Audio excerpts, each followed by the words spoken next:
네, 간밤 미국에서 부채 한도 협상에 하원 표결을 앞둔 상황에서 경계감이 나타나면서 지수가 하락으로 마감했었는데요. 우리 시간에서도 지금 시장에서는 일단 결과를 기다리면서 혼조권에서 지수가 거래가 되고 있습니다. 코스피 지수가 0.2% 내린 2,571선에서 움직이고 있고 코스닥 지수는 0.2%가량 올라가면서 860선 앞두고 있는 상황인데요. 오늘 시장에서 어떤 종목 주목하면 좋을지 이야기 나눠보겠습니다. 알파경제 김종효 이사님과 함께합니다. 이사님 어서 오세요. 네, 안녕하십니까. 네, 먼저 시장의 전반적인 분위기부터 머니맵 통해서 확인해 보도록 하겠습니다. 오늘은 어떤 종목들이 오르고 어떤 종목들이 내리고 있는지 좀 궁금한데요. 일단 삼성전자, SK하이닉스 반도체 쪽이 어제 이어서 오늘도 지금 쉬어가는 흐름입니다. SK하이닉스도 1.4%가량 하락하고 있고요. 그리고 어제는 그래도 반도체가 조정이 나오니까 2차 전지가 올라갔었는데 오늘은 2차 전지도 함께 좀 쉬어가고 있습니다. SK이노베이션 정도가 지금 2% 넘게 올라가고 있고요. 오늘 헬스케어 관련주들이 일제히 올라가고 있는 상황입니다. 그리고 자동차 쪽은 오늘 또 부진한 모습 나타내고 어제 자동차 부품주가 괜찮았는데 오늘 함께 쉬어가고 있습니다. 이외에 오늘 조선주라던가 한화 에어로스페이스 같은 종목들 올라가고 있고 LG나 한국전력이 빨간불을 강하게 켜고 있습니다. 그리고 네이버 카카오가 상승불을 켜고 있다라는 부분까지 확인할 수 있겠습니다. 자, 그러면 오늘의 첫 번째 개장 특징주 질문 드려볼 텐데요. 화장품주가 이제 다시 조금씩 올라가고 있더라고요. 그리고 이외에도 의료기기 쪽, 미용 의료기기들이 외국인들의 순매수 규모가 계속해서 늘어나면서 좀 시장에서 신고가 내는 종목들도 있거든요. 클래시스 같은 종목들도 잘 올라가고 있고요. 이런 거 봤을 때 클래시스, 루트로닉, 제이시스 메디칼 여러 종목들이 있습니다. 또 치아 관련해서는 덴티움도 있을 거고요. 그리고 오늘 보톡스 관련주 중에서는 메디톡스가 좀 단독으로 오르고 있던데 어떤 종목을 좀 보면 좋을까요? 앞으로 더 갈 수 있는 쪽 어디가 될까요? 네, 일단 우리가 계절적으로 봤을 때 이 종목들의 특징은 월초에 항상 수출 실적이 월별로 나오게 되죠. 그래서 네. 지금 클래시스나 이런 종목군들이 좋아지고 있는 거, 덴티움이나 이런 종목군들이 좋아지고 있는 것은 큰 그림에서 보면 수출 물량이 계속 늘고 있기 때문이죠. 그런데 특정 종목이 다른 종목군들보다 강세를 보이고는 예를 들어서 보톡스에서 다른 종목보다는 이 메디톡스가 두각을 나타내고 있는 것은 그 수출 실적과 관련된 뭔가 긍정적인 요인이 먼저 좀 선반영되고 있는 것은 아닌가 좀 살펴봐야 될 것 같습니다. 그래서 지금 전체적으로 움직이는 것이 아니라 이쪽에서는 보톡스 쪽에서는 메디톡스가 그다음에 지금 의료기기 쪽에서는 클래시스가 좀 두각을 나타내고 있는 그런 흐름으로 미루어 보면 전체 시장은 성장하고 있지만 그 각 월별 실적에 있어서 좀 더 두각을 나타내는 종목군들이 단기적으로 좀 강세를 보인 적이 많았고 오히려 이런 수출 실적이 노출되고 나면 기간 조정 형태로 쉬어가는 경우도 꽤 많았기 때문에 이들 종목은 무엇보다도 그 월별 수출 실적에 따른 주가 추이를 한번 면밀하게 살펴보실 필요가 있을 것 같고요. 저는 긴 관점에서는 여전히 클래시스나 제이시스 메디칼 이런 종목군들의 전체적인 수출 증가 추이는 이어질 가능성이 높다라는 측면에서 의료기기 쪽은 여전히 좋게 보고 있고 그다음에 아시는 것처럼 이들은 기기를 많이 파는 것도 중요하지만 소모품을 많이 팔아서 그 소모품에 대한 마진율을 높이는 것 자체가 또 포인트니까 그런 부분들도 한번 주목해 보시면 좋을 것 같습니다. 네, 의료기기 관련주들이 또 잘 가는 이유들 좀 체크를 해본다면 앞으로 실적에 대한 기대감도 있을 거고요. 그리고 월 초에는 항상 이제 지난 월에 수출이 얼마나 나왔는지 이런 데이터들이 나올 텐데 그런 부분까지 좀 받아가면서 오늘 힘을 내고 있는 것 같습니다. 관련해서 얘기를 주셨고요. 그리고 오늘 또 여전히 강한 모습 나타내는 게 바로 엔터주가 될 텐데 엔터주가 5월 중순까지 정말 잘 갔었거든요. 그러다가 한한령 해제 우려 때문에 잠깐 쉬나 싶더니 다시 또 달려가고 있습니다. 불이 붙었는데 6월까지도 이 불이 꺼지지 않을지 일단 오늘 장에서 중소형 엔터주도 강하고 지금 JYP나 YG 같은 종목들도 여전히 신고가 부근에서 움직이고 있습니다. 이럴 때 신규 매수가 사실 멈칫하게 되는데 그래도 조정이 기다려지는 종목이 있다면요? 네, 저는 일단 조정을 기다리기보다는 지난번에도 말씀드렸지만 엔터주를 지금 올라타기에는 저는 많이 늦었다라고 판단하고 있기 때문에 지금부터는 보유자 영역이다. 그리고 핵심 종목은 JYP, 하이브 두 종목이다. 그다음에 저는 JYP 무세이기 때문에 중에서 한 종목을 해달라고 언급하시면 저는 여전히 JYP다. 근데 JYP를 꼽은 이유, 하이브 두 개를 꼽은 이유는 명확하게 그때도 언급드렸죠. 다른 거 다 필요 없고 이들이 이렇게 올라온 데 있어서는 수출 실적이 올라가니까 좋아지는 건 뭐 너무 명확한 거고요. 오늘의 주가 상승은 뭐 굳이 풀어보자면 스트레이키즈가 뭐 음반 내놓으면 400만 장은 그냥 네. 팔아버리는 상황이니까 이런 것들이 영향을 주는 건데 더 중요한 건 여러 번 언급드렸던 것처럼 미국에서 미국 사람들 데리고 미국 아이돌을 데뷔시키는 그 시스템이 성공할 경우 JYP는 이제 전 세계적으로 니주까지 성공시키고 국내 아이돌 성공시켜서 해외로 수출하는 것도 가능하고 이제 미국에서 미국 아이돌을 육성시키는 것까지 가능해진다면 그때는 지금 오른 주가도 일부 설명할 수 있는 그런 흐름이 만들어진다는 거죠. 그래서 저는 그게 이제 어떻게 보면 올해 마지막 남은 모멘텀 중에 하나라고 보고 있기 때문에 그게 나올 때까지는 보유 관점, 그것도 그냥 보유가 아니라 뭐 온갖 수식어를 다 붙여서 강력 보유 관점이다라고 말씀을 드렸고요. 근데 신규 매수를 하기에는 다소 부담스러운 게 사실입니다. 그래서 신규 매수는 제가 보기엔 좀 타이밍이 늦었고 보유하고 계신 분들은 단기적인 주가의 뭐 변동성이 나타난다고 하더라도 미국 레코드사와 함께하고 있는 미국 아이들의 대비와 그 파급 효과를 확인하신 이후에 비중 조절을 하시는 것이 답이 아닌가 이렇게 보고 있습니다. 네, 우선은 굉장히 강력 보유의 관점에서 얘기를 주셨습니다. JYP 엔터 같은 경우 스트레이키즈의 활약도 있었지만 앞으로 미국에서 A2K 프로젝트가 또 어떤 성과를 낼지 그게 어떻게 또 주가 상승 모멘텀이 될지도 기대가 되는 상황이니까요. 그런 관점에서 보도록 하겠습니다. 오늘 개장 특징주들 알아봤고요. 이어서 오늘의 잠금 해제 종목 넘어가 보겠습니다.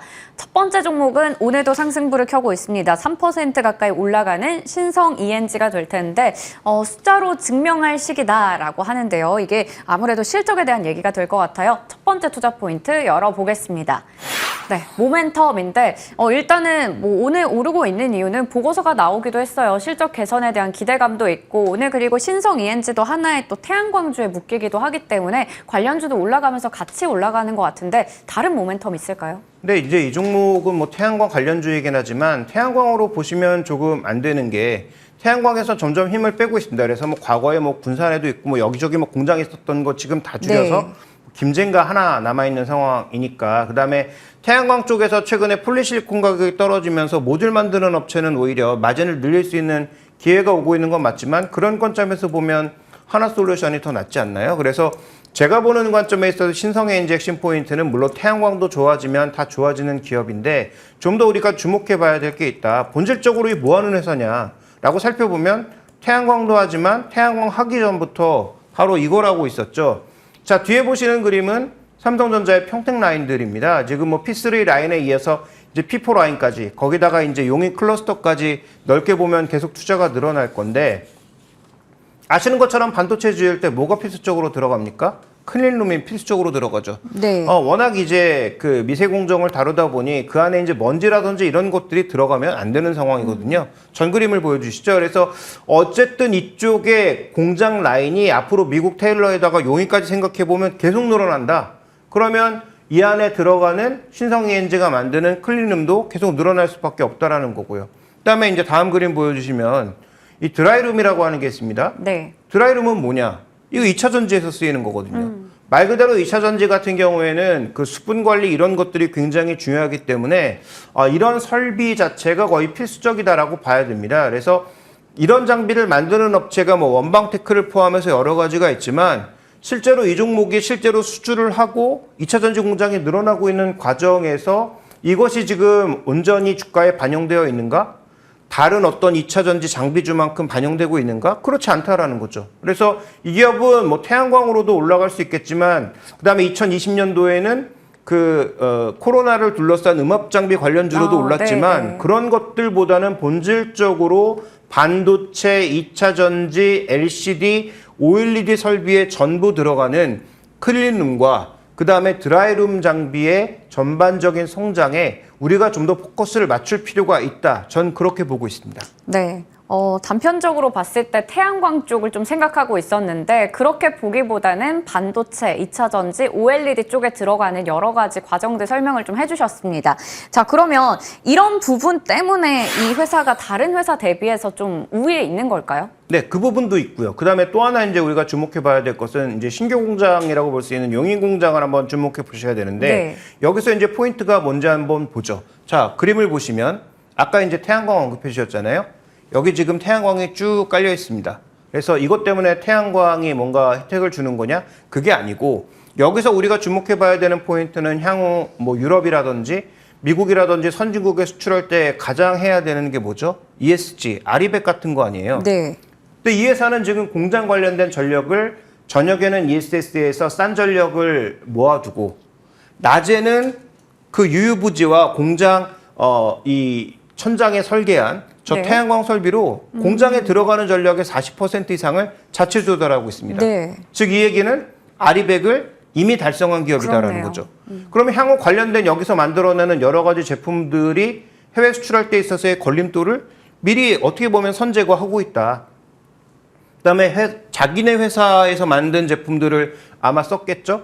뭐 그런 부분들을 생각해 본다면 이 회사는 아리백을 달성함으로써 향후 수출과 관련된 여러 가지 그 장벽들을 이미 제거해버린 상황이라는 점도 우리가 좀 주목해 볼 필요가 있는 것이고 또 여기서 만들어지는 설비들이 아까 언급드렸던 뭐 드라이룸 그다음에 그 클린룸에 들어가는 여러 가지 유닛 이런 것들을 만드는 그런 상황이란 말이죠.